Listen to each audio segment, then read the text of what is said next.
As a woman of color who's on an intentional journey to thrive in work and life, one thing I consistently do is listen to my inner voice. And when a wave of curiosity hits, I follow. And that's what I want to talk to you about today, is following that call for curiosity.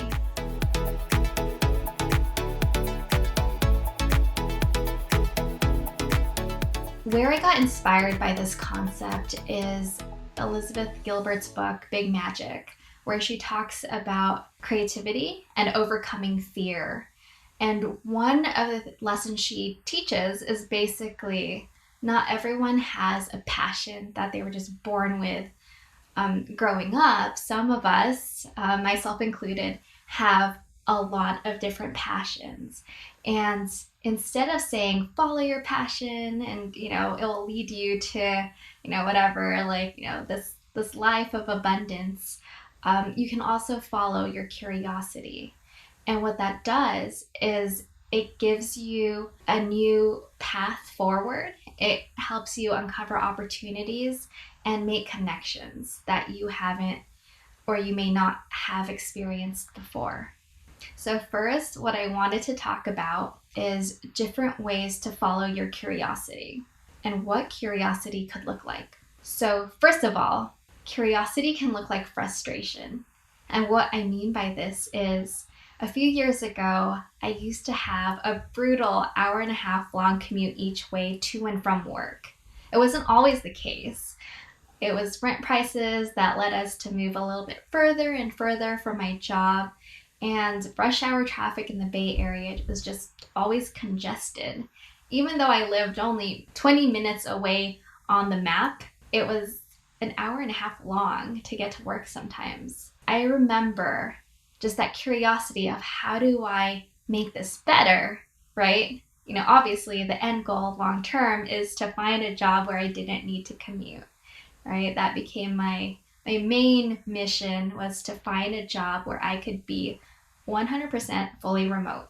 But that wasn't going to happen overnight. So what I did instead was open up my curiosity. Given the situation I was in now, how might I reframe my situation into something a little bit more digestible, right? So what I did was short term, I started to find audiobooks, podcast recommendations, and one time I even bought a CD on teaching myself how to sing, like voice lessons, so I could learn something on the commute. And that added a little bit more of fulfillment or inspiration during those hour-and-a-half time blocks. I got to focus on things I enjoyed doing, even though I didn't enjoy the commute itself. Next was a midterm goal. I eventually switched teams and negotiated working from home 1 to 2 days a week. So that reduced the number of hours spent in my car, even though I started to miss listening to my audiobooks and podcasts. But ultimately, I knew where I wanted to be. And then a few years after that, when I moved out of the Bay Area, I was very intentional about my next job. And it was a hard pass for any recruiter who contacted me where remote wasn't an option. So I set that boundary and that goal for myself. And I'm happy to say I do work remotely full-time now. And post-COVID, I think that is going to be the case for a lot more jobs out there. So that's exciting too, because I'm a firm believer of flexible work and being able to work, in a way that works with the rest of your life, right? There should be no hard and set rule that 40 hours a week means a productive work week. Anyway, so that's my minor rant or side story, which I'm very passionate about. But back to curiosity. So curiosity as a means of pivoting or frustration could be a way to open up yourself to possibilities that you may not have even thought existed before. So next, I want to talk about curiosity by means of envy. And this is also another way to tap into that. And what I mean is, there was a time I was thinking about my next project, creative project, And I remember being drawn on Instagram to these artists who would write in fancy calligraphy, modern calligraphy, or watercolor. And I loved seeing the combination of these two. So I set out a goal for myself to do 100 days of inspirational quotes through calligraphy and watercolor. And I just did it, right? And part of it is, yeah, I was pretty terrible at the time. I mean, I'm no expert now, but it did allow me to tap into that creativity. And instead of just saying like, oh, I wish I was like, this artist or that artist, it gave me permission for myself to go ahead and just try it and commit myself to it and explore, right? What watercolors did I like? What types of calligraphy was I drawn to? And how do I lay out these compositions? And overall, like, I felt like I grew and I learned a lot from that experience. So that's another way you can tap into curiosity. And the third way of tapping into curiosity is, the standard way we all think of curiosity, which is, that's interesting. I want to dig deeper. So this just means going to your local library and picking up a book on a topic you just want to know more about. Or you can take someone out for coffee who's doing the thing you want to do, or sign up for a class or a virtual class or workshop. And I remember, throughout the years, right, following this curiosity could look like learning game design and game thinking, storytelling, creative writing, and even paths like I enrolled in a class at Michael's, that arts and crafts store, to learn cake decorating.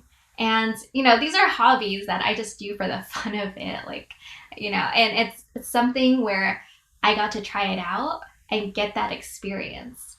And you can do the same thing. Anything that you just want to understand or know more about, make the time and space for it, because you'll never know where it could lead. Yeah, so you can tap into your curiosity based on things that frustrate you, things that genuinely interest you, and things that, you're wishing you're you see someone else who's already on that path. And why curiosity is so important in order to thriving, doing the work, and having a life that you love is because, one, it opens you up to the possibility of what could be. It also allows you to make connections in two different areas that you might not have thought of before. For example, as an up-and-coming designer, I never understood how people said that storytelling was an important skill, but now, over the years, I've learned why. And it is telling that compelling story from end to end and how a design comes together, because there's always things you're going to, throw in the trash and discard, and other pieces that help you convey what the intended design is.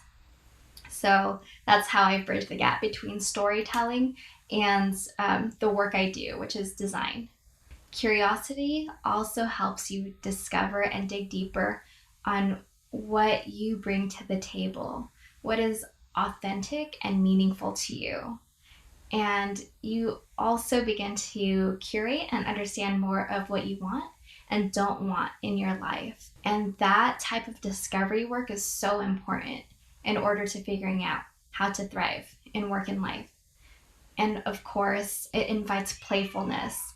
And instead of being scared to try something new, the more that you open yourself up to these new opportunities, curiosity invites this playfulness and this positive energy, so you attract more of what you want in life. I hope you learned a little bit more about what it means to follow your curiosity today and how you can start applying that now to learn more about what it is you want your life to look like, and it opens you up to new possibilities, new opportunities, and new adventures.